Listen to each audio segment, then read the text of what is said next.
बिस्मिल्लाहिर्रहमानिर्रहीम। अस्सलाम वालेकुम। आप देख रहे हैं अलिफ न्यूज़ और मैं हूं आपके साथ माजिद अली। शामिल करते हैं आज की हेडलाइन। सऊदी अरब और भारत की मुश्तरका जंगी फौजी मशकों का आगाज़। आलमी कुव्वतें ईरान को लगाम डालें वरना हम अकेले भी निमट सकते हैं। इसराइल ने ईरान को बड़ी धमकी दे दी।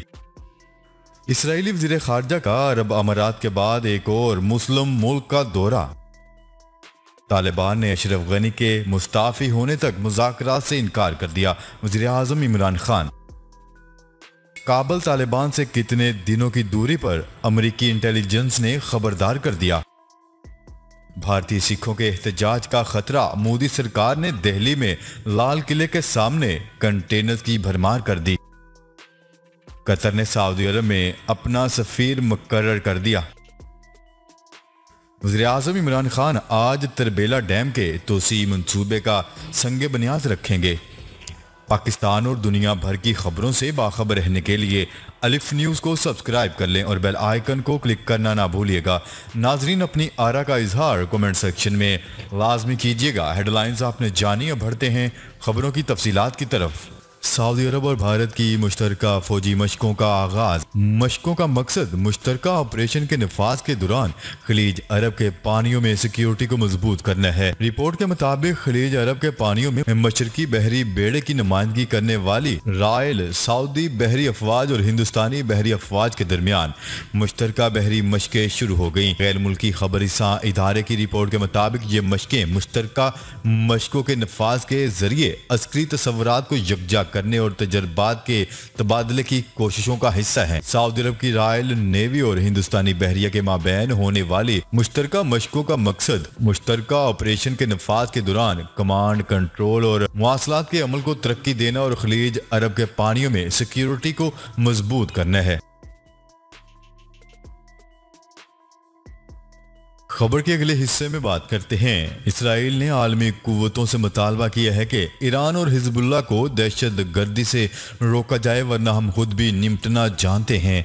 आलमी खबरसां इदारे की रिपोर्ट के मुताबिक इसराइल के वजीर दिफा ने कहा है कि ईरान और इसकी सिक्योरिटी फोर्सेज हिजबुल्लाह मशरक वस्ता के अमन के लिए सबसे बड़ा खतरा बन गए हैं।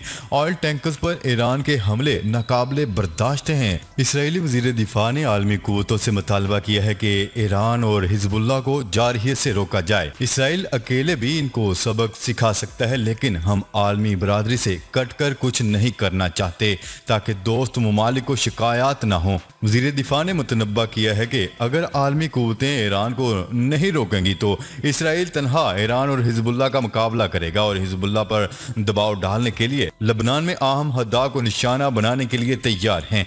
इसराइली वज़ीर दिफा ने आलमी कुव्वतों को मुखातब करते हुए मजीद कहा है कि ईरान जोहरी मंसूबे पर तेजी से काम कर रहा है, इसलिए अब गैर जानिबदार रहना मुमकिन नहीं रहा। जल्द ही आलमी कुव्वतों को किसी नतीजे पर पहुंचना होगा और इसमें ताखीर से खित्ते के अमन को खतरात दरपेश हैं। खबर के अगले हिस्से में बात करते हैं। इसराइली वज़ीर ख़ारजा याइर लैपिड मुत्तहिदा अरब अमारात के बाद एक और मुस्लिम मुल्क मराकश के सरकारी दौरे पर पहुंच गए। आलमी खबरसां इदारे की रिपोर्ट के मुताबिक इसराइली वज़ीर ख़ारजा याइर लैपिड आज अपने दौरे मराकश का आगाज़ कर रहे हैं। गुज़िश्ता बरस दिसंबर में दोनों ममालिक के दरमियान सफारती ताल्लुकात की बहाली के बाद आला सतह का ये पहला दौरा है। वज़ीर ख़ारजा याइर लैपिड अपने हम मनसब नासर बोरीता से मुलाकात करेंगे और मराकश के दारुल हुकूमत रबात में इसराइली सफारत खाने का इफ्तिताह भी करेंगे, जिसके बाद वो कैसाब्लांका की तारीखी यहूदी आबादतगाह का दौरा करेंगे। ख्याल है कि इसराइल और मराकश के दरमियान सफारती ताल्लुकात गुज़िश्ता बरस दिसंबर में साबिक अमरीकी सदर डोनाल्ड ट्रंप की सालसी के नतीजे में एक मुआहदे के तहत बहाल हुए थे, जिसकी बिना पर अमरीका ने मगरबी सहरा के इलाके पर मराकश की हमायत को तस्लीम किया था। मराकश इसराइल को तस्लीम करने वाला चौथा अरब मुल्क है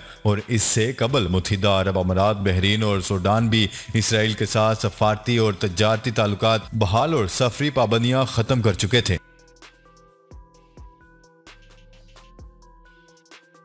खबर के अगले हिस्से में बात करते हैं। वज़ीर आज़म इमरान खान का कहना है कि तालिबान अफगान सदर अशरफ गनी के मुस्ताफ़ी होने तक मुज़ाकरात करने से इनकार कर रहे हैं। बरतानवी खबरसां इदारे रॉयटर्स के मुताबिक गैर मुल्की सहाफ़ियों से बातचीत में वज़ीर-ए-आज़म इमरान खान का कहना था कि अफ़गान सदर अशरफ गनी के इस्तीफ़े तक तालिबान अफ़गान हुकूमत से बातचीत करना नहीं चाहते हैं। उन्होंने कहा है कि तालिबान को अफ़गान हुकूमत से बातचीत पे आमादा करने की कोशिश की, लेकिन तालिबान की शर्त है कि पहले अशरफ गनी इक़्तिदार से अलहदा हों। आलमी खबरसां एजेंसी की रिपोर्ट के मुताबिक वज़ीर-ए-आज़म इमरान खान ने कहा है कि लगता है कि अफ़गान हुकूमत अमेरिका को वापस अफ़गानिस्तान में लाने की कोशिश कर रही है। वज़ीर-ए-आज़म इमरान खान ने गैर मुल्की सहाफ़ियों से गुफ्तो शनीद में इस्तफ़सार किया कि आखिर अमेरिका अब ऐसा कर सकता है जो वो गुज़िश्ता 20 सालों में नहीं कर सका।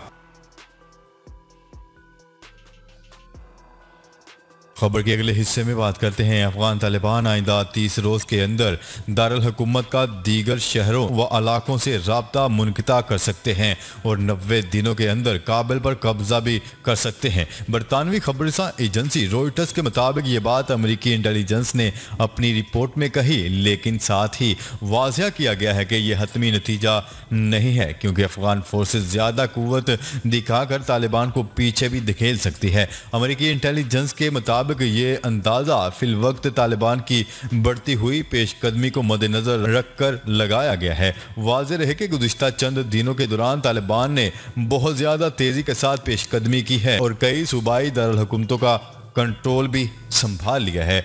आलमी खबरसां एजेंसी की रिपोर्ट के मुताबिक एक आला मगरबी ओहदेदार ने गुज़िश्ता रोज़ कहा था कि अफगानिस्तान के 65% हिस्से पर तालिबान का कब्जा है। खबरसां एजेंसी के मुताबिक बदख्शां के दारुल हुकूमत फैज़ाबाद पर भी तालिबान के कब्जे ने अफगान हुकूमत को शदीद धचका पहुंचाया है। वाज़ेह रहे कि अफगान सदर अशरफ गनी ने अफगान आर्मी चीफ जनरल वली मोहम्मद अहमद ज़ई को उनके ओहदे से भी हटा दिया है, जिनके बाद जनरल हैबतुल्लाह अली ज़ई को फौज का नया सरबराह मुकर्रर कर दिया गया।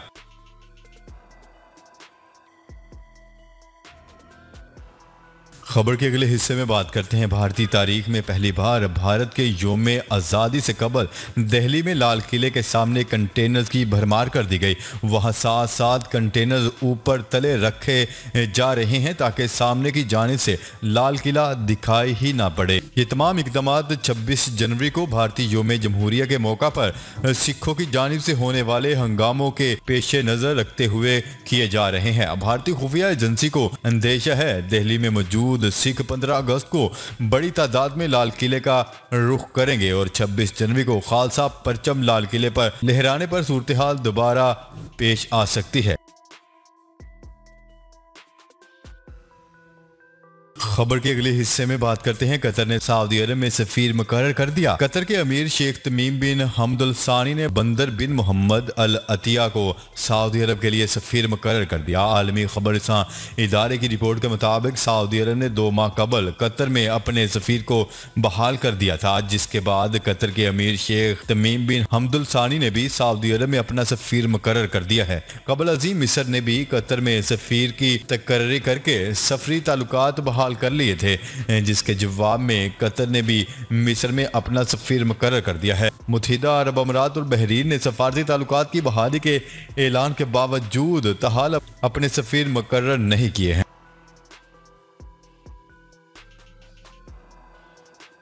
खबर के अगले और आखिरी हिस्से में बात करते हैं। वज़ीर-ए-आज़म इमरान खान आज तरबेला डैम का दौरा करेंगे। दौरे के दौरान तरबेला के 5वें तोसी मंसूबे का संग बुनियाद रखा जाएगा। तरबेला तोसी मंसूबे से 1530 मेगावाट अज़ाफ़ी बिजली पैदा होगी, जिसके बाद तरबेला की बिजली पैदा करने की कुल सलाहियत 6418 मेगावाट हो जाएगी। तोसी मंसूबे के लिए वर्ल्ड बैंक पाकिस्तान को $390 मिलियन फराहम करेगा। मंसूबे के तमीराती अमल में 3000 तक मुलाजमतें पैदा होंगी। वज़ीर मुमलिकत फ़रख हबीब का कहना है कि तरबेला डैम तोसी के मंसूबे में $807 मिलियन की लागत आएगी। तरबेला डैम तोसी का मंसूबा 2024 में मुकम्मल होगा।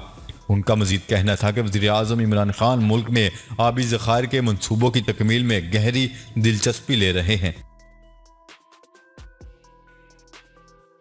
जी तो नाजरीन, आज के लिए इतना ही। मज़ीद खबरें लेकर बहुत जल्द आपकी खिदमत में हाजिर होंगे। तब तक के लिए अपना ख्याल रखिएगा। अल्लाह निगहबान। पाकिस्तान जिंदाबाद। पाकिस्तान आर्मी पाइंदाबाद।